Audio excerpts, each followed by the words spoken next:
नमस्कार दोस्तों। Doctor Bhimrao Ambedkar university के कम्युनिटी रेडियो 90.4 मेगाहर्ट्ज जागरा की आवाज के ऑफिशियल यूट्यूब पेज पर और साथ ही साथ अपनी इस फ्रीक्वेंसी पर हम आप सभी का एक बार फिर से बहुत बहुत स्वागत करते हैं, इस्तकबाल करते हैं।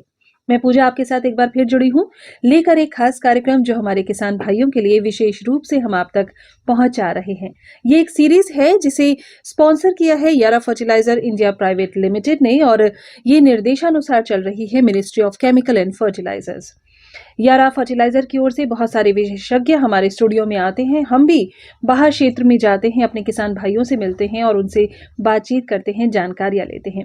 और इसी जानकारी के सीरीज को, कार्यक्रम को आगे बढ़ाते हुए आज एक बार फिर हम अपने स्टूडियो में एक विशेषज्ञ का स्वागत कर रहे हैं, जिन्हें आप लगातार देख रहे हैं, सुन रहे हैं।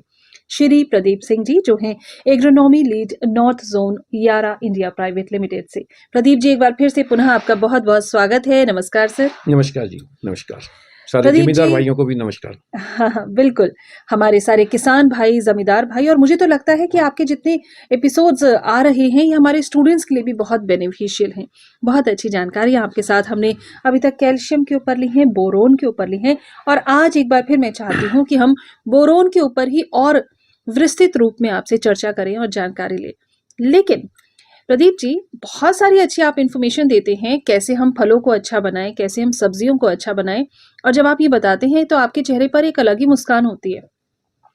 आपका फेवरेट, आपका पसंदीदा फल और सब्जी कौन सी है? मेरा सबसे पसंदीदा फल तो सेब ही है। अच्छा। और सब्जी कौन सी आप पसंद करते हैं? सब्जी में मैं गोभी को सबसे ज्यादा पसंद करता हूँ। तो ये सब्जी खाने में या देखने में आपको ज्यादा पसंद है? जिस समय मैं खेत में काम करता हूँ, जिम्मेदार भाइयों के साथ काम करता हूँ, तो उस समय देखने में जो है उसका रंग रूप जो है, गोभी का फूल जो है सफेद रंग में होना चाहिए। तो मैं उनको उस समय बताता हूँ भी ये पीला पड़ रहा है तो कैल्शियम की कमी है, भूरा पड़ रहा है तो ये बोरॉन की कमी है, हरा पड़ रहा है तो इसका मतलब धूप ज्यादा पड़ रही है, जामुनी रंग में आ रहा है तो ये पाले की ज्यादा मार है।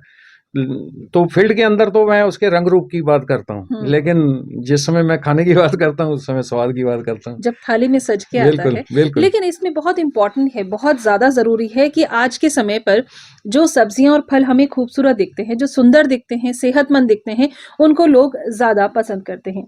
इसी कोशिश में हम सहयोग कर रहे हैं अपने किसान भाइयों को कि किस तरह से पोषक तत्वों की कमी को दूर करके और सही टेक्निकल इंफॉर्मेशन, तकनीकी जानकारी आप लोगों से प्राप्त करके आप अपनी कृषि को सुधार सकते हैं और अच्छा और बेहतर कर सकते हैं।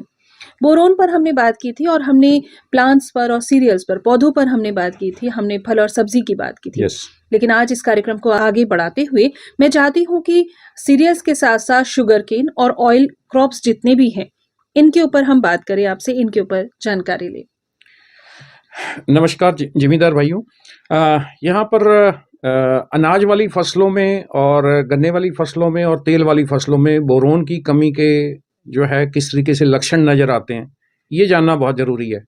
क्योंकि जैसे जैसे हम अपनी खेती को आगे बढ़ा रहे हैं, मिट्टी की उर्वरक क्षमता जो है वो कमजोर होने के कारण और उसमें बोरोन की कमी के लक्षण, बोरोन की कमी होने के कारण मिट्टी में, या मिट्टी का पीएच अधिक होने से जो बोरोन की कमी आती है, खासतौर से अनाज वाली फसलों में किस तरीके से लक्षण नजर आते हैं, ये एक जानना बहुत जरूरी है। क्योंकि इससे पैदावार का जो नुकसान है वो हर एक जिम्मेदार भाई का, मैं ये कह सकता हूँ भी 80 किलो से लेके 1.25 क्विंटल तक के बीच में जो है वो पैदावार का नुकसान है बोरोन की कमी से, जहाँ पे रियल सेंस में बोरोन की कमी आ रही है। तो वो लक्षण इस तरीके से हैं, जैसे अभी गेहूं की फसल है तो गेहूं की फसल में जब बाली निकलेगी तो बाली की लंबाई कम होगी, बाली की लंबाई जितनी होनी चाहिए उससे कम होगी, छोटी होगी। जैसे गिल्ली डंडे की जो सिट्टी होती है उस तरीके से या उससे बड़ी अगर आ रही है तो इसका मतलब ये है भी बोरोन की कमी है। दूसरा, बाली के ऊपर की एक आध घुंडी जो है वो खाली रहेगी, नीचे वाली दो तीन घुंडी जो है अगर खाली हैं तो इसका मतलब बोरोन की कमी है। धान के अंदर जो है वो दिक्कत आती है भी बाली के अंदर खाली दानों की संख्या जो है वो ज्यादा नजर आने लगती है। जो दाने खाली रहेंगे वो सफेद रंग में आएंगे, जो भरने शुरू हो जाएंगे वो हल्के से भूरे रंग में रहेंगे। जिम्मेदार भाई को पता कब लगता है, जब वो मंडी के अंदर अपनी धान की कटाई करके ले जाता है तो वहां पे जब पंखा लगता है तो ढेरी जो है खाली दानों की कई बार देखने में आता है भी वो बड़ी बननी शुरू हो गई है। दाने के अंदर बांझपन या इनफर्टिलिटी जो है वो धान की फसल के अंदर भी वो एक अलग तरीके से जो है वो नज़र आना शुरू हो गया है। और जिमीदार भाइयों को वहाँ पे उस स्टेज में पता लगता है जहाँ पर वो उनका निराकरण नहीं कर सकते। तीसरा जो सबसे इम्पोर्टेंट है, मक्का के अंदर जो है वो छल्ली की लंबाई छोटी आती है। छल्ली में दाने की लाइन जो है वो प्रॉपर नहीं रहेगी, दाने की लाइन जो है वो सीधी नहीं रहेगी, टेढ़ी मेढ़ी रहेगी दाने की लाइन, या छल्ली में दाने जो है वो खाली रहेंगे, दाने बनेंगे नहीं प्रॉपरली। और लंबाई का तो है ही है, छल्ली की लंबाई कम आ रही है या दाने खाली हैं। तो ये इस तरीके से बोरोन की कमी के लक्षण जो है मक्का के अंदर जो है मक्का के भुट्टे के अंदर जो है इस तरीके से नजर आते हैं अभी। और गन्ने के अंदर जो है खास तौर से ये देखा गया है कि गन्ने के अंदर अगर बोरोन की कमी आती है तो जो ये लक्षण आते हैं, शुरुआती स्टेज में लक्षण आते हैं बोरोन की कमी से, गन्ने के अंदर जो है क्रैकिंग नजर आएगी, गन्ना बीच में से खोखलापन में जाएगा, गन्ने के अंदर जो जूस की मात्रा प्रॉपरली होनी चाहिए वो प्रॉपरली नहीं बनेगी, फोकापन आएगा।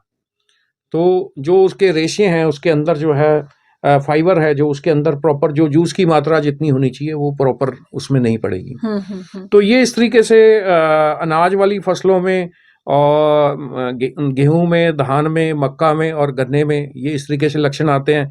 और अगर हम लोग तेल वाली फसलों की बात करें तो तेल वाली फसलों में जो है जिस समय फूल से फल बनने वाली प्रक्रिया है, फली कम बनती हैं, फली की लंबाई कम रह जाती है सरसों के अंदर। और इसके अलावा अगर फली बन भी गई है तो उसमें दाना जो है वो मिस रहता है बीच में। और अगर उस समय भी दिक्कत नहीं आई है, बाद वाली स्टेजों में दिक्कत आई है, तो छोटी छोटी फली जो है खट्टी होकर मरनी शुरू हो जाती है, प्रॉपर विकसित ही नहीं होती है। तो ये तेल वाली फसलों में जो है ये बोरोन की कमी के लक्षण इस तरीके से नजर आते हैं। हल्की हल्की छोटी छोटी फली जो है हल्के से पीले रंग में नजर आएंगी, खट्टे होके जो है वो मरनी शुरू हो जाती हैं, वो आगे विकसित ही नहीं होती हैं। तो उससे पैदावार भी अच्छी नहीं निकलती है, क्योंकि फली को खोल के देखते हैं तो उसमें भी दाने मिस होते हैं। तो ये इस तरीके से अलग अलग लक्षण जो है अनाज वाली फसलों में और गन्ने के अंदर और तेल वाली फसलों के अंदर नजर आते हैं। तो ये तो आपने बताए वो सिम्टम्स, वो लक्षण जो बाद में मिलते हैं। हाँ, इससे पहले शुरुआती दौर में कौन कौन से लक्षण देखने को मिलते हाँ, हैं? ये आपका जो सवाल है ये बड़ा इंपॉर्टेंट है जिमीदार भाइयों के लिए, क्योंकि मैंने जो स्टेजेस बताई हैं उस स्टेज में तो मैं ये कहूंगा भी जिमीदार भाई का नुकसान हो गया, बिल्कुल। ठीक है जी। इस आर्थिक नुकसान को रोकने के लिए जो आपने सवाल पूछा है भी इसके क्या उस स्टेज से पहले भी कोई लक्षण नजर आते हैं, तो हाँ बिल्कुल लक्षण बड़े क्लियर कट नजर आते हैं। गेहूं के अंदर आज की स्टेज में जैसे अभी जो खेतों में गेहूं है गो वाली अवस्था में जा रही है, बूटिंग स्टेज में जा रही है, उसमें क्या है जो पत्ते हैं, पत्तों के किनारा जो है उसके अंदर इकट्ठापन नजर आ रहा है। उसमें ऐसा लग रहा है भी बीच में पत्ते के ऊपर हल्की हल्की जैसे चोट की हुई है हथौड़ी से, उसमें जैसे स्पीड ब्रेकर से बने हुए हैं, किनारे में खास तौर से इकट्ठापन है। सो ऐसे पत्तों के अंदर अगर इकट्ठापन नजर आ रहा है तो ये एक बड़ा क्लियर कट सिम्टम है। और एक इस तरीके से नजर आता है जैसे छोटी छोटी प्लेटें बनी हुई हैं पत्ते के किनारा, जो अगर इकट्ठा होगा तो एक उसमें सिकुड़न आने के कारण किनारे पे तो वो प्लेटें जो नजर आती हैं या स्पीड ब्रेकर टाइप के जैसे होता है वो पत्ते के अंदर अगर नजर आ रहा है तो ये एक बड़ा क्लियर कट सिम्टम है। गेहूं के अंदर भी ये सिम्टम आता है, मक्का के अंदर भी ये सिम्टम बहुत अच्छे तरीके से आता है, इवन दो गन्ने के अंदर भी सेम सिम्टम आता है। और जब ये सिम्टम गन्ने के अंदर आता है तो गन्ने का पत्ता तो शुरुआती स्टेजेस में ये प्लेट्स दिखाता है, बाद वाली स्टेजेस में पत्ता पूरा रोल करके जो है इकट्ठा हो जाता है। अच्छा, तो ये सिम्टम की अगर जिमीदार भाई समय से पहचान कर लेंगे तो उनके जो आगे अगली अवस्था में जो बाली पे नुकसान होना है, बाली छोटी आने का है या घुंडी खाली रहने का है, या धान की फसल में थोथ फोक फड़ा पत्तल जो खाली दाने की समस्या है वो, या गन्ने के अंदर जो क्रैकिंग वाली समस्या है उसका निराकरण समय से कर सकते हैं। सो उसके लिए ये जरूरी है कि वो एक पर्टिकुलर स्टेज में जो है वो बोरोन की जरूरत को वो पूरा कर दें। सिम्टम देखने के बाद वो जो है बोरोन का एप्लीकेशन वो अपने खेतों में कर दें ताकि अगली स्टेजेस में उसके कमी के लक्षण बिल्कुल नजर ना आए। और ये बहुत जरूरी है। हाँ जी। क्योंकि अगर हम शुरुआती दौर में ही संभल जाएं, अपनी खेती का ध्यान रखें, अपनी कृषि का ध्यान रखें, तो हम इस बोरोन की कमी को पूरा कर सकते हैं और अपनी फसल को नुकसान होने से बचा सकते हैं। तो बोरोन बहुत मुख्य भूमिका निभाता है। बोरोन एक बहुत ही छोटा एसेंशियल माइक्रो न्यूट्रिएंट है जो कि हमारी कृषि के लिए बहुत ही जरूरी है। इसके क्या क्या फायदे हैं, इसकी क्या क्या जरूरत है सीरियल क्रॉप्स को?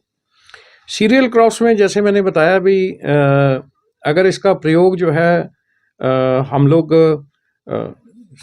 धान की फसल में, गेहूं की फसल में, मक्का की फसल में करते हैं तो पैदावार के ऊपर जो कमी के लक्षण हैं जिससे वो दिक्कत नहीं आती है, पैदावार पूरी निकलती है। 80 किलो से लेके 1.25 कुंटल के बीच में जो है वो पैदावार जो है बढ़ोतरी उसमें नजर आती है। अगर हम शुरुआती दौर में ही बोरोन का इस्तेमाल कर लें तो? बिल्कुल, जैसे गेहूं और धान वाली अवस्था में तो खासतौर से हम लोग कहते हैं भी जिस समय गोब वाली अवस्था है, गाभे वाली अवस्था है, बूटिंग स्टेज इसको हम लोग बोलते हैं, जब मेन जो स्टेम है उसके अंदर जो तना है उसके अंदर फुलावट आनी शुरू हो जाती है, वो एक अवस्था है कि उस समय हमारे को बोरोन का एप्लीकेशन कर देना चाहिए। अगर पत्तों के अंदर सिम्टम बड़े क्लियर कट नजर आ रहे हैं भी पत्तों के किनारे में सिकुड़न है, तो उस समय हमारे को इसका प्रयोग धान की फसल में और गेहूं की फसल में जो है इसका प्रयोग उस अवस्था में अगर हम लोग करते हैं तो बहुत अच्छे तरीके से जो है उसके रिजल्ट्स मिलते हैं और आगे चल के बाली के अंदर कोई भी किसी तरीके की दिक्कत नहीं आती है। यही स्टेजेस के बारे में मैं जानना चाहूंगी, किस किस समय पर बोरोन का सही प्रकार से इस्तेमाल हमें कृषि में करना चाहिए, खासतौर से अनाज और तेल वाले क्रॉप्स के लिए? इसमें अनाज वाली फसलों में तो जैसे मैंने बताया भी गो वाली अवस्था में, गाबे वाली अवस्था में जिसको हम लोग बूटिंग कहते हैं। गन्ने वाली फसल में खास तौर से है जैसे 40 से लेके 50 दिन वाली अवस्था है, जहाँ पे पत्ते के अंदर दिक्कत आती है तो वहाँ पे इसका बोरोन का एप्लीकेशन कर सकते हैं। दूसरी अवस्था जो है वो है 90 दिन के आसपास, 85-90 दिन के आसपास। उस समय अगर कोई गन्ने के अंदर जो है जो शुरुआत हो चुकी है पौड़ी बनने की, अगर शुरुआत में नहीं किया है तो एटलीस्ट वहाँ पे 85-90 दिन के आसपास एक स्प्रे जो है उनको वहाँ पे कर देना चाहिए। और अगर तेल वाली फसलों की बात करते हैं तो तेल वाली फसलों में खास तौर से सरसों के अंदर जो है वो 40-45 दिन के आसपास जो है हमारे को एक स्प्रे जो है बोरोन का देना चाहिए, जिस समय फूल से फली बनने वाली प्रक्रिया जो है वो चल रही है, तो उससे ये दिक्कत नहीं आती है। सो बहुत बढ़िया तरीके से फली का निर्माण होता है, फली की लंबाई पूरी आती है, दाना भी मिस नहीं होता है। ये चीज है भी जब दाना बनना शुरू हो गया है तो दाने वाली बनने की प्रक्रिया हो गई है तो बोरोन के अलावा जो है उसकी पोटाश की ज़रूरत जो है बढ़ जाती है। इसलिए हम लोग ज़्यादातर जिम्मेदार भाइयों को ये रिकमेंड करते हैं भी आप जो है जब भी बोरोन का प्रयोग करना है तो उसके साथ अगर आप पोटाश कर लेते हो तो उससे दाना जो है बारीक नहीं रहेगा, दाना माजूपन में नहीं जाएगा, अंडर साइज में नहीं जाएगा। सो जो जिम्मेदार भाई सीड की खेती करते हैं, बीज तैयार करके अगर किसी संस्था को देते हैं तो वहाँ पे अंडर साइज उनका ज़्यादा नहीं बनेगा, क्योंकि सीड प्रोडक्शन वाली जो है कंपनियां या संस्थाएं वो अंडर साइज कई बार जिम्मेदार को दे देती हैं। तो अगर उन्होंने बोरोन के साथ पोटाश का, स्प्रे वाली पोटाश का जिसको पोटेशियम नाइट्रेट बोलते हैं या मोनो पोटेशियम फॉस्फेट है, अगर उसका उन्होंने प्रयोग किया हुआ है तो वो अंडर साइज कम बनेगा, दाने के भराव अच्छे तरीके से होगा, क्योंकि दाना बनते समय उसको पोटाश की भी जरूरत है। सो फूल से फल में प्रक्रिया में बोरोन ने हेल्प करी है, उसके लिए तो बोरोन पूरा कर देगा उसकी कमी को।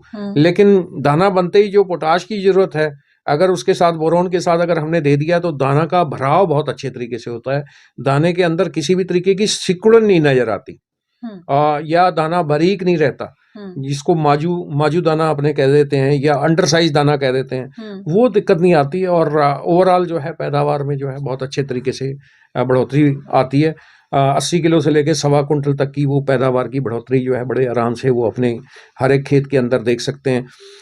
और इसके एक और जो सबसे बड़ा बेनिफिट जो है वो नज़र आता है जब बोरोन और पोटाश का करते हैं, मिला के स्प्रे करते हैं, तो एक क्वालिटी जो है, जो दाने की क्वालिटी बननी चाहिए वो बहुत अच्छे तरीके से, क्वालिटी में बहुत अच्छे तरीके से सुधार आता है, क्योंकि बोरोन और पोटाश जो है वो दोनों कहीं ना कहीं दाने की क्वालिटी में जो है बहुत अच्छे तरीके से सुधार करते हैं। सो इसके लिए जो है यारा कंपनी जो है फील्ड लेवल पे बहुत ज़्यादा तत्पर है और इसके लिए एक स्पेशल कैंपेन भी जो है हम लोग रन करते हैं फील्ड लेवल पे, सीरियल क्रॉप्स के लिए अलग, इसके अलावा ऑयल क्रॉप्स के लिए अलग। और उस कैंपेन का नाम हमने जो रखा हुआ है, एक हमारा कॉन्सेप्ट है जिसको हम लोग बोलते हैं सुपर जोड़ी। अच्छा। तो उसका हम लोग फील्ड के अंदर इम्प्लीमेंटेशन करते हैं, खास तौर से जब ये स्टेज आने लगती हैं, गो वाली अवस्था, गाबे वाली अवस्था आने लगती है, तो उस समय हम लोग ये सुपर जोड़ी को प्रमोट करते हैं फील्ड लेवल पे, ताकि जिन जिम्मेदार भाइयों को ये सिम्टम के बारे में हम लोग जानकारी देते हैं कि ये सिम्टम्स हैं, और इसके बाद जो है आपको आगे पत्तों पे ये सिम्टम आएंगे, बाली पे ये सिम्टम आएंगे।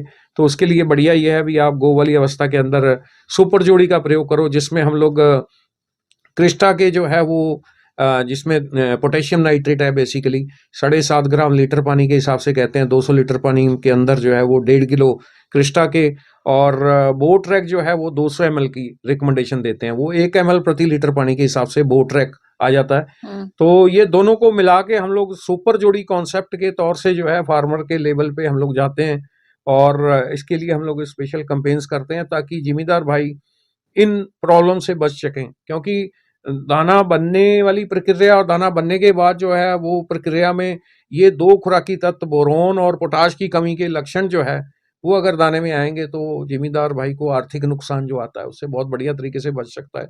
और खास तौर से अगर इसकी लागत कहें तो लागत बहुत कम है। अच्छा। लागत अगर ये जो इसका टोटल पोटाश और बोरोन क्रिस्टा के और बोट्रैक की बात करें सुपर जोड़ी के तरीके से, तो इसका खर्चा बहुत कम है। 500 रुपए के अंडर में ही जो है ये इसका दोनों का खर्चा आता है। लेकिन अगर पैदावार में बात करूं मैं, अगर मेरी पैदावार 80 किलो से लेके 1.25 क्विंटल के बीच में बढ़ती है, तो 2,000-2,100 रुपए का अगर अनाज है तो आप लगा सकते हो भी बेनिफिट कॉस्ट रेशियो जो है 1 रुपए लगाने के बाद 4 रुपए मेरी 1 महीने के अंदर अंदर जो है ये मेरे अनाज जो है मेरे घर पे वापस आ जाता है आमदन के तरीके से। तो इस तरीके से जिम्मेदार भाई इसका जो है सुपर जोड़ी का जो है प्रयोग करके बहुत अच्छे तरीके से इन फसलों के अंदर जो ये बोरोन की कमी के जो लक्षण आते हैं उनको बहुत बढ़िया तरीके से वो दूर कर सकते हैं, पैदावार अच्छी ले सकते हैं, क्वालिटी के अंदर भी सुधार बहुत अच्छे तरीके से कर सकते हैं, और आर्थिक नुकसान से बहुत अच्छे तरीके से बचा जा सकता है। सिर्फ एक चीज पे मैं सबसे ज्यादा जोर देता हूँ जिम्मेदार भाइयों को, किसान भाइयों को मैं ये कहना चाहता हूँ, अगर आपको सिम्टम क्लियर नहीं है, खेत के अंदर आप जा रहे हो, लगातार विजिट कर रहे हो, और अगर आपको सिम्टम ही नहीं पता है, और अगर आप लेट होते हो, लेट होने पे अगर आप खर्चा करते हो, तो फिर ये आर्थिक नुकसान जो होना था हो जाएगा। बिल्कुल सही बात है। तो जो आपने जो सवाल किया था भी, बाली जो छोटी रह जाती है, उसमें दाने खाली रह जाते हैं, उससे पहले वाला क्या सिम्टम है?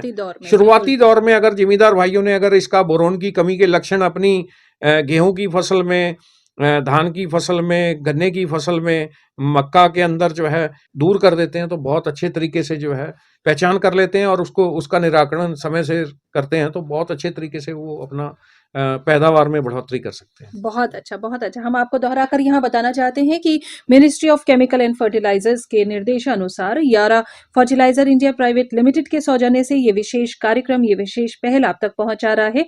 डॉक्टर भीमराव अंबेडकर विश्वविद्यालय का ये सामुदायिक रेडियो स्टेशन 90.4 मेगाहर्ट्ज जागरा की आवाज। हमारे कार्यक्रम आप हर ट्यूसडे को, थर्सडे को और सैटरडे को रेडियो फ्रीक्वेंसी 90.4 पर सुन सकते हैं ठीक 2 बजे। साथ ही साथ आप सेम डे यानी ट्यूसडे, थर्सडे और सैटरडे को इसी कार्यक्रम को हमारे यूट्यूब पेज पर देख भी सकते हैं। ये विशेषज्ञ को आप जान सकते हैं, समझ सकते हैं और इनकी बातों को समझकर इंप्लीमेंट करके अपनी कृषि को बेहतर कर सकते हैं। आज हम बात कर रहे हैं एक बार फिर से प्रदीप सिंह जी के साथ। हम बोरोन की इंपॉर्टेंस पर बात कर रहे हैं और बोरोन अब सीरियल और साथ ही साथ शुगर केन और हमारे ऑयल के जितने भी क्रॉप्स होते हैं, अनाज और तेल संबंधी जो क्रॉप्स हैं हमारे, उन पर हम किस तरह से उसका उपयोग करना चाहिए इसकी बात कर रहे हैं। तो जब हम उपयोग की बात कर ही रहे हैं तो अगर हम मात्रा ना जाने तो वो बहुत गलत हो जाएगा। सही मात्रा, सही अनुपात होना बहुत जरूरी है। बोरोन की इस मेजरमेंट के बारे में पर एकड़ के हिसाब से हमें जरूर बताइए। बोरोन बेसिकली 2 तरीके का है जो मार्केट के अंदर है। एक तो है पाउडर फॉर्म में आता है, जो पुरानी आपने कह सकते हैं भी पुरानी फॉर्मुलेशन है। अच्छा। मार्केट के अंदर, और 250 ग्राम की पैकिंग में आता है, आधा किलो की पैकिंग में आता है, 1 किलो की पैकिंग में आता है। इसका जो डोज है वो तो 1 से लेके 1.25 ग्राम का हम लोग पुराने आज से 15-20 साल पहले, 25 साल पहले से प्रयोग करते आ रहे हैं, और जिम्मेदार भाई उसका फायदा ले रहे हैं। अभी जो लेटेस्ट टेक्नोलॉजी वाले जो प्रोडक्ट हैं उनका डोज जो है पुराने जो पाउडर फॉर्म में है वो तो 250 ग्राम प्रति एकड़ का डोज है। अच्छा। जो अभी लेटेस्ट टेक्नोलॉजी वाले जो प्रोडक्ट उत्पाद जो आ रहे हैं उसमें यारा कंपनी भी एक उत्पाद लेके आई है, याराविटा बोट्रैक करके, और इसके अंदर जो है 10% बोरोन है। बोरोन इथेनॉल अमीन जो है बेसिकली इस फॉर्म के अंदर जो है ये फॉर्मुलेट किया हुआ है। इसके अंदर जो है वेटिंग एजेंट डाला हुआ है इसके ताकि ये पत्ते के ऊपर पूरे तरीके से जो है स्प्रे करने के बाद बूंद पूरे तरीके से एक लेयर फॉर्म में लेयर बना ले। दूसरा इसके अंदर स्टिकर डाला हुआ है ताकि ये लेयर जब बन जाए तो पत्ते के ऊपर चिपक भी जाए, अगर मौसम खराब होता है, बारिश होती है तो उस अवस्था में धुले ना। तीसरा ये है इसके अंदर एब्जॉर्बिंग एजेंट भी डाले जाते हैं ताकि ये जो बोरोन खुराकी तत्व है जिसका स्प्रे किया है, जिसको लेयर फॉर्म में जो है पत्ते के ऊपर है, इसका अवशोषण अच्छे तरीके से हो, तो इसके अंदर एब्जॉर्बिंग एजेंट भी डाले हुए हैं। और ये 3 तरीके से और फॉर्मुलेटेड है प्रोडक्ट है और जो स्प्रे करने के बाद पौधा बड़े आराम से इसका अवशोषण बड़े आराम से कर सकता है और बहुत कम समय में जो भी कमी के लक्षण हैं वो उसको दूर कर देता है। जी। और इसका डोज जो है वो 1 ml प्रति लीटर पानी के हिसाब से है। और अगर एकड़ की बात करें तो 1 एकड़ में हम लोग 200 ml प्रति एकड़ के हिसाब से इसका स्प्रे कर सकते हैं आम फसलों के अंदर। गन्ने वाली फसल है, अगर वो थोड़ा सा बड़ी अवस्था में है तो वहाँ पे 200 की जगह 250 ml तक भी जा सकते हैं। अदरवाइज नॉर्मली 200 ml प्रति एकड़ के हिसाब से अगर हम लोग याराविटा बोट्रैक का इन फसलों के ऊपर, अनाज वाली फसलों में, गन्ने की फसल में या तेल वाली फसलों में इसका प्रयोग करते हैं तो बहुत अच्छे तरीके से रिजल्ट निकल के आते हैं। सबसे बड़ी बात यह है भी, जो सबसे बड़ा बेनिफिट है यहाँ पे मैं एक चीज़ कहना चाहूँगा कि ये जो याराविटा बोट्रैक है, इस उत्पाद की ज़्यादातर अन्य फफूंदीनाशक दवाइयों के साथ, कीटनाशक दवाइयों के साथ जो है, ज़्यादातर कीटनाशक दवाइयों के साथ, फफूंदीनाशक दवाइयों के साथ कंपैटिबिलिटी बहुत अच्छी है। सिर्फ ये ध्यान रखना है भी जब भी इसका प्रयोग करना है, इसको फेरस सल्फेट के साथ मिक्स करके नहीं करना, वहाँ पे अगर मिला के करेंगे तो घोल फट जाएगा। अच्छा। इसके अलावा एक साल्ट आता है फफूंदीनाशक, टेबुकोनाजोल प्लस ट्राइफ्लॉक्सीस्ट्रोबिन करके आता है, तो नेटिवो के नाम से भी आता है ये शायद। तो अगर वो उत्पाद का प्रयोग कर रहे हैं अपने किसी फसल के अंदर, मक्का के अंदर कर रहे हैं, रस्ट के लिए कर रहे हैं, तो उसके साथ इसका बोट्रैक का, याराविटा बोट्रैक का मिला के प्रयोग ना करें। तो इन 2 उत्पादों के लिए तो मैंने आज तक जो है देखा है भी, इनके साथ जो है मिला के अगर करते हैं तो घोल फटने की जो है शिकायत जिम्मेदार भाई कर सकते हैं। और इसके अलावा अगर कोई और नया कोई साल्ट आता है तो उसका घोल अलग बना के, याराविटा बोट्रैक का घोल अलग बना के उसको मिक्स करके देख सकते हैं। अगर वो घोल फट रहा है तो इसका मतलब ये कंपैटिबल नहीं है। सो जब भी कोई नया उत्पाद प्रयोग करना है उसमें और मिक्स करके प्रयोग करना है तो कंपैटिबिलिटी जो है वो आपको पता होनी जरूरी है। अगर कंपैटिबिलिटी नहीं है तो हो सकता है भी जो आप दो खादें या एक खाद और एक दवाई का मिला के अगर आप प्रयोग कर रहे हैं तो हो सकता है भी वो दोनों का घोल फट जाएगा तो आपको आर्थिक नुकसान होगा। बिल्कुल। तो कंपैटिबिलिटी के बारे में जो है प्रॉपरली इसको जांच कर लें प्रयोग करने से पहले। डोज जो है इसमें सही मात्रा में आप प्रयोग करें, 200 ml प्रति एकड़ के हिसाब से, लीटर पानी के हिसाब से जो है 1 ml लीटर पानी के हिसाब से अगर आप प्रयोग करेंगे तो बहुत अच्छे तरीके से। यहाँ पे थोड़ा सा मैं एक चीज और बताना चाहता हूँ, जो पुराने फॉर्मुलेशन जो बोरोन की आती थी यार पाउडर फॉर्म में जो था, वहाँ पे कोई आज से 15-20 साल पहले जब हम लोग उसको धान के ऊपर जो है जांच कर रहे थे कि धान के अंदर खाली दाने की समस्या आती है तो बोरोन का किस तरीके से रोल है, तो कई बार हम लोग उसको 250 ग्राम प्रति एकड़ के हिसाब से अगर धान की फसल में डलवा देते तो धान की फसल जो है वो टॉक्सिसिटी दिखा देती थी, पत्ते जो है लाल हो जाते थे। तो ये जिम्मेदार भाइयों को खास तौर से ध्यान रखने की जरूरत है कि बोरोन की जो पाउडर फॉर्मुलेशन है, अगर वो धान के ऊपर अगर प्रयोग कर रहे हैं, वो अगर 100-125 ग्राम से ज्यादा जाएंगे तो वहां पे पत्ते लाल होंगे। ठीक है जी। और जो बेटर ये होगा भी, जो लेटेस्ट फॉर्मुलेशन है याराविटा बोट्रैक है, ये सेफ है फॉर्मुलेशन, फॉर्मुलेटेड है उत्पाद है और इसकी टॉक्सिसिटी ना तो फसल को है ना ही ह्यूमन बीइंग को है, जो स्प्रे करने वाला है उसको भी कोई टॉक्सिसिटी नहीं है। सो सेफ फॉर्मुलेशन के लिए जाना है तो वो आज की डेट में सबसे बेस्ट प्रोडक्ट जो है वो याराविटा बोट्रैक है और बहुत कम समय में जो है कमी के लक्षण जो है ये दूर कर देता है और जिम्मेदार भाई को जो आर्थिक नुकसान होता है उससे बचा लेता है। और आपका कार्यक्रम, आपका कैंपेन सुपर जोड़ी, वो भी बहुत सुपर हिट है और उसके द्वारा आप किसान भाइयों को बताते हैं कि किस तरह से आपको बोरोन का किस चीज़ के साथ मिलाकर सही अनुपात में उपयोग करना बिल्कुल, चाहिए। सुपर जोड़ी जो है ये कॉन्सेप्ट जो है इसमें जो ज़िम्मेदार भाई बोरॉन की कमी के लक्षण को सही ढंग से नहीं पहचान पाते थे हुँ, या पोटाश की कमी के लक्षणों को सही तरीके से नहीं जान पाते थे, हुँ, तो हम लोग सिर्फ़ उनको ये बताते थे भी एक पर्टिकुलर स्टेज जो है गोह वाली अवस्था में आप यहाँ पे प्रयोग करना है या आगे चल के जब जो फली बनने वाली अवस्था है उसमें आपने प्रयोग करना है। तो उन्होंने करना शुरू किया और उनको जो है रिज़ल्ट मिलने शुरू हो गए। हुँ, तो जो उनका आर्थिक नुकसान था वो बंद हो गया। तो हुँ, ये सुपर जोड़ी कॉन्सेप्ट जो है नॉर्थ पार्ट के अंदर जिमीदार भाई बहुत अच्छे तरीके से प्रयोग कर रहे हैं, जिसमें क्रिस्टा के 1.5 किलो प्रति एकड़ के हिसाब से, बोट ट्रैक जो है 200 ml प्रति एकड़ के हिसाब से 200 लीटर पानी में मिला के गो वाली अवस्था में, गाबे वाली अवस्था में अगर धान की फसल है या गेहूं की फसल है उसमें कर सकते हैं, मक्का की फसल में 45 दिन पे स्प्रे कर सकते हैं, गन्ने वाली फसल में 40 से 45 दिन या 90 दिन वाली अवस्था के बीच में अगर हम लोग करेंगे तो बहुत अच्छी तरीके से हमारे को जो है बोरॉन की कमी के लक्षणों को दूर करने में जो है मदद मिलेगी और पैदावार में भी अपने बढ़ोतरी होगी। बहुत अच्छा। प्रदीप जी ये बताइए कि आप पूरे भारतवर्ष में घूमते रहते हैं, आप जगह-जगह जाते हैं, हर क्षेत्र में जाते हैं और वहाँ पर आप किसान भाइयों से मिलते हैं, उन्हें जानकारी देते हैं और उसके बाद जब उन्हें फ़ायदा होता है, क्या वो खूबसूरत पल आपके साथ वो साझा करते हैं और आपको कैसा लगता है अगर वो करते हैं तो? इसमें मैं ये कहना चाहूँगा भी बहुत सारे जो है स्टेट लेवल पे किसान मेला लगते हैं, हुँ, डिस्ट्रिक्ट लेवल पे किसान मेला लगते हैं।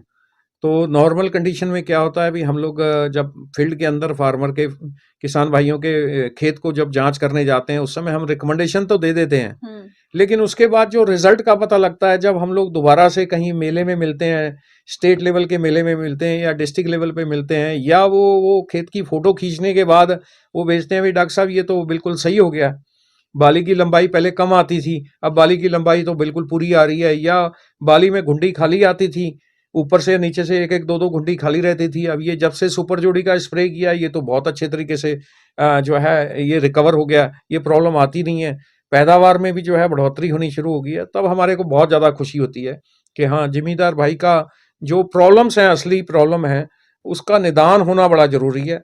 अगर वो निदान होता है तभी हमारे को खुशी है, अदरवाइज बिल्कुल। आर्थिक नुकसान जो है वो जिमीदार भाई का हमारे से भी नहीं देखा जाता। हाँ, सही बात है। ये हुँ। दोनों ही केसेज़ में फीडबैक मिलना, हाँ, हमें दूसरी तरफ से रिस्पॉन्स मिलना और साथ ही साथ उन कमियों को सही करना और तकनीकी जानकारी बहुत इम्पोर्टेंट है। किताबों में सब कुछ पढ़ने को मिल जाता है, लेकिन जब तक आप उसे खेत में जाकर के प्रैक्टिकली आप उसे नहीं करते हैं और वो जो चैलेंजेज़ जो परेशानियाँ आप झेलते हैं और उसके बाद में आप विशेषज्ञ की राय से उसे ठीक करते हैं, मेरे ख्याल से इससे बड़ी कोई नॉलेज नहीं है, इससे बड़ी कोई सीख नहीं होती। बिल्कुल जी, बिल्कुल। जी, जी। आज एक बार फिर हमने बोरोन पर बहुत सारी चर्चा की है, हमने कैल्शियम पर भी चर्चा करी है श्री प्रदीप सिंह जी के साथ, जो हैं एग्रोनॉमी लीड नॉर्थ ज़ोन यारा इंडिया प्राइवेट लिमिटेड से। बहुत अच्छा रहा सर आपके साथ में ये कार्यक्रम और लगातार आपने काफ़ी लंबा समय हमारे साथ गुज़ारा है। आगे हम किस टॉपिक पर, किस जानकारी पर आपसे बातचीत कर सकते हैं? इसमें आगे जो है जिंक जिंक एक सूक्ष्म पोषक तत्व है, इसके बारे में जानकारी कर सकते हैं। जी। जानकारी अपने जिम्मेदार भाइयों के साथ साझी कर सकते हैं, हुँ, हुँ। क्योंकि एक सूक्ष्म पोषक तत्व है ये और इसकी कमी के कारण जो है वो बहुत सारी प्रॉब्लम्स खाली खेती में नहीं आ रही हैं। हुँ, खेती के अलावा जो है जो डेयरी के अंदर भी आ रही हैं, इसके अलावा जो है ह्यूमन बीइंग के अंदर भी आ रहा है। हुँ। सो इसके बारे में अगर जिम्मेदार भाइयों से एक डिस्कशन किया जाए, उनके साथ ये शेयरिंग की जाए तो वो बहुत अच्छे तरीके से जो है इसकी कमी के लक्षणों को पहचान सकते हैं, इसकी कमी के लक्षणों को दूर कर सकते हैं। और ख़ास तौर से आज की जो ज़रूरत है, वो ज़रूरत है भी जो लेटेस्ट टेक्नोलॉजी के उत्पाद बिल्कुल। हैं, हुँ, वो उसकी जानकारी अगर ज़िम्मेदार भाइयों के पास पहुँच रही है कि अगर जिंक की अगर हम लोग बात करते हैं तो जिंक में कौन-सा नया उत्पाद है, लेटेस्ट टेक्नोलॉजी का कौन-सा उत्पाद है जो ज़िम्मेदार भाइयों के लिए बहुत अच्छे तरीके से जो है वो उनकी फसल को जिंक की कमी के लक्षणों से बचा सकता है। उसके बारे में अगर बात करें तो वो ज़िम्मेदार भाइयों के लिए बहुत अच्छा होगा। बिल्कुल थैंक यू जी। करेंगे, डेफ़िनेटली करेंगे सर, अगले सीरीज़ में करेंगे हम हाँ इसको जी। और ज़िंक पर चर्चा होगी और साथ ही साथ मैं कोशिश चाहूँगी कि आप हमारे को कुछ एक प्रैक्टिकल डेमो भी दिखाएँ कि किस तरह से ज़िंक का इस्तेमाल हमें करना चाहिए, अपने खेतों में करना चाहिए, किस तरह से उसे तैयार करना चाहिए। क्या ये पॉसिबल है? हाँ, ये पॉसिबल हो जाएगा और उसमें जो लेटेस्ट टेक्नोलॉजी का जो नया उत्पाद आया है, हुँ, उसको हम लोग जो है एक लाइव शोकेस भी कर देंगे ताकि बिल्कुल। ज़िम्मेदार भाइयों को उसका प्रयोग किस तरीके से करना है, तो अगर उसके बारे में लाइव डेमो उनको मिल जाएगा तो वो अपने लेवल पे गलती नहीं करेंगे, उसके प्रयोग में गलती नहीं करेंगे। क्या बात है! बहुत हाँ जी। अच्छा रहेगा। Thank Pradeep you. सिंह जी, एक बार फिर आपने अपना कीमती समय हमें दिया, उसके लिए बहुत-बहुत धन्यवाद। धन्यवाद जी। और सभी ज़िम्मेदार भाइयों को भी मैं धन्यवाद कहना चाहूँगा जो अपना कीमती समय निकाल कर इस सेशन को सुन रहे हैं और उम्मीद करते हैं अभी इसी तरीके से आगे जो आने वाले सेशन हैं उनको भी आप लोग ध्यानपूर्वक सुनोगे। जी, धन्यवाद जी। बिल्कुल। तो फिलहाल हमें दीजिए इजाज़त, होगी आपसे फिर से मुलाकात कुछ और ख़ास बातों के साथ और एक नए विशेषज्ञ के साथ। तब तक पूजा को दीजिए इजाज़त। नमस्कार।